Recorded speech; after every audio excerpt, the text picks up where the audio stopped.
Good morning again. It's me, Kenny Polcari, your host of the party. And yes, I'm still coming to you from downtown New York City. Today is Thursday, March 9th, 2023. And what is it that we need to know today? Well, it was day 2 of the Humphrey Hawkins testimony, and JJ revealed nothing really new. Rates are going higher. How many times we got to beat that horse? Fed funds is now pricing in a 78% chance of a 50 basis point move in 2 weeks. Stocks ended mixed.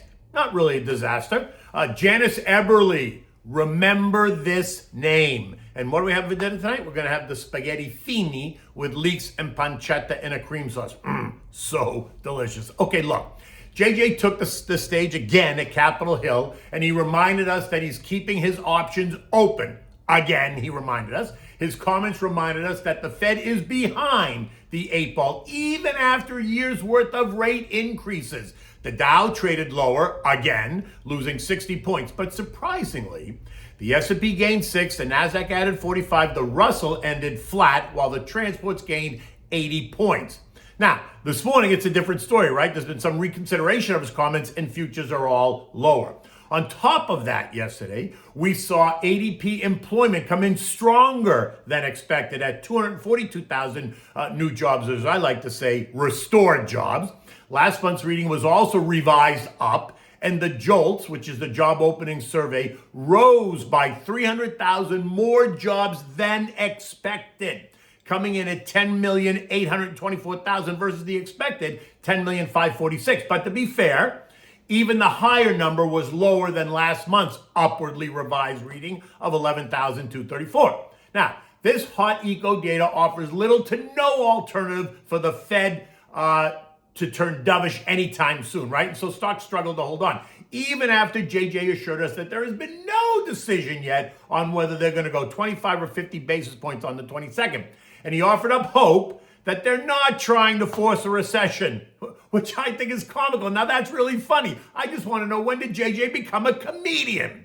Listen, we are well beyond wondering whether or not we're going into a recession. We are past that point of no return. We are at this sweet moment of surrender. And yes, we're going to hear the thunder roaring, feel the lightning strike. And unlike the song, it's not going to be pretty. And what's that song? Come on, anyone who's a baby boomer knows this. It's Johnny Bristol's 1974 hit, Hang On In There Baby.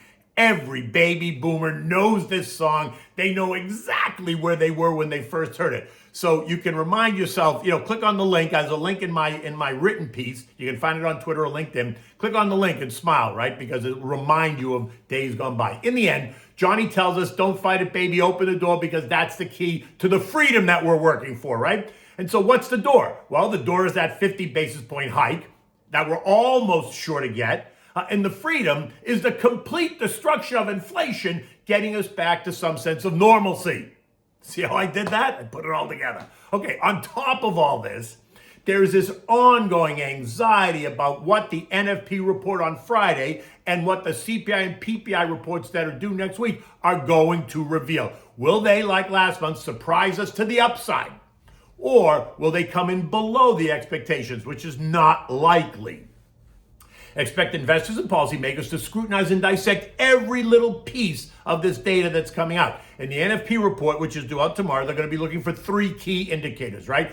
What's the increase in payrolls? The expectation is for 225,000 jobs. Will we be surprised again this month, right? What are wages doing? Expectations are for up 0.3% month over month and up 4.7% year over year, which is higher than last month's read. And of course, we want to know what the unemployment rate is, right? Currently, it's 3.4%. And the expectation is for no change. So it remains at 3.4.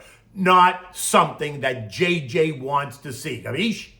We are going to need to see unemployment approach at least 5% before this is over, right? Then next week, it's all about inflation. The CPI due out on Tuesday, expected to show month-over-month gains of 0.4%, ex-food and energy of 0.4%, while year-over-year gains are 6% and 5.4% respectively. PPI, due on Wednesday, which is the producer price index, calls for the top line inflation at the producer level to be up 0.3 month over month, ex-food and energy up 0.4. Year-over-year up 5.4 and 5.4 respectively. All of these are ahead of the FOMC meeting following the following Tuesday and Wednesday, right? The 22nd, where the Brain Trust is going to debate and decide on what the next move should be. Now, remember, when I told you this, at some point, I also expect that the Fed is going to redefine the inflation target to something higher than 2%. Well, guess what? Remember this name, Janice Eberley, the former Assistant Treasury Secretary for Economic Policy under Obama. She's now a finance professor at Northwestern University Kellogg School, and she is the front runner to replace Lael Brainerd in the number 2 spot at the Fed. She is also someone who has advocated for an inflation target higher than 2%.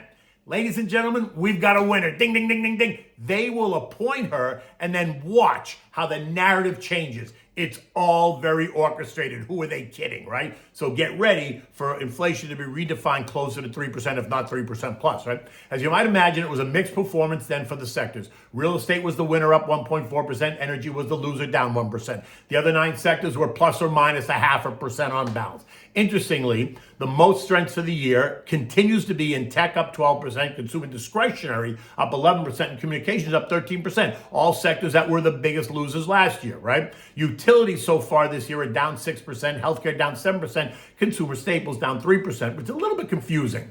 Utilities I get, because you can now get a 5% plus interest rate in short duration treasuries with no risk to principal at all. Remember, utilities pay about 4% on average in dividends, so when treasuries were yielding 0, money moved into utilities. But that's under fire now, right? Because now you can get 5% in boring but ultra-safe T-bills. Consumer staples, well, the thought there is that if the recession hits them, what happens to their pricing power, right? Recall that all of them ramped up prices multiple times as inflation surged. Are they going to be able to continue to do that in a recession? Probably not.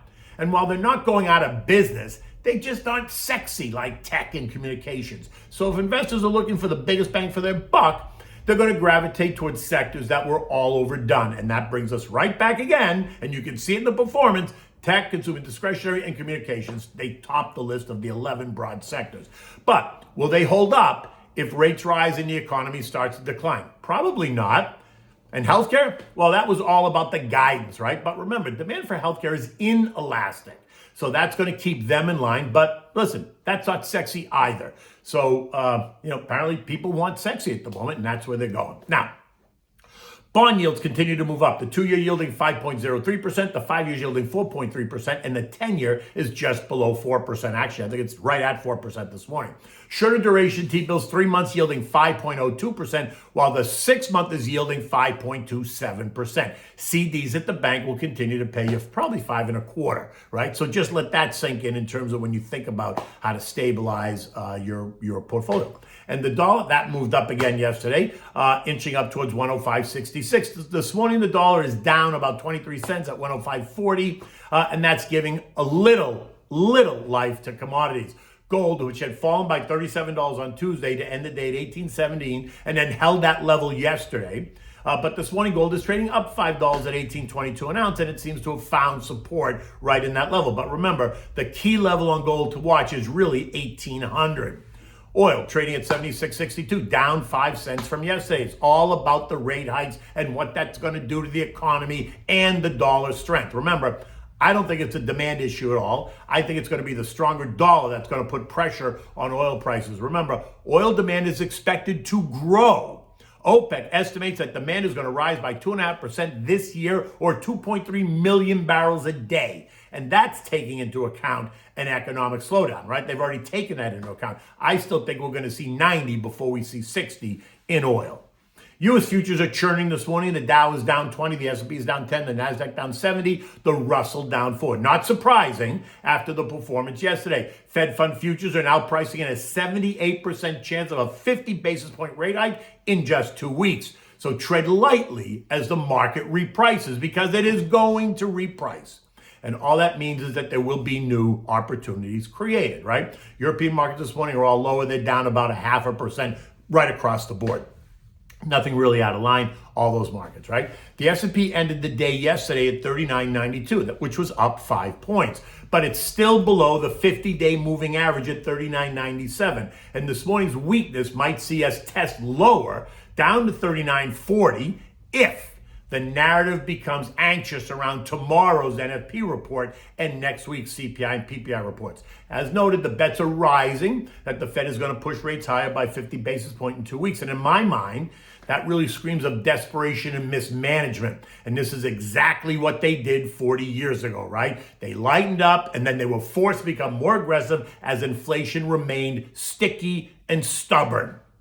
Look, remember what I say, investing is dynamic. It's not static, right? You make your plan, you stay the course, you remain fluid enough to take advantage of the opportunities that are going to be created in, some of this anxiety and chaos, right? Don't try to time the market.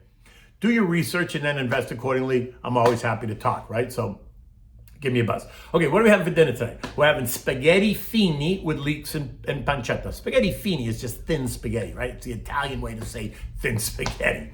It's simple to make and it really presents beautifully on the dish, and your guests will just love it. For this, you're gonna need butter, olive oil, 2 medium leeks, right? Chopped.